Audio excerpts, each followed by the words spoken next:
Presentiamo ora la terza e ultima batteria di questi 100 run assoluti maschi. In corsia 2 Federico Dan, alla 3 Alessandro Gabelli, in 4 Emiliano Tomasi, in 5 Stefano Sasso, in 6 Andrei Stojanovski, in 7 Mattias Boccanegra.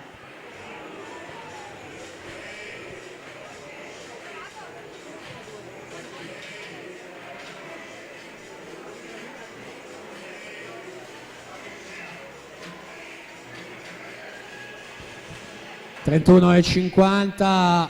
Mattia Santi 1 centesimo su Luca Gobbo, 31,51. Ma siamo già nella vasca conclusiva, le ultime bracciate.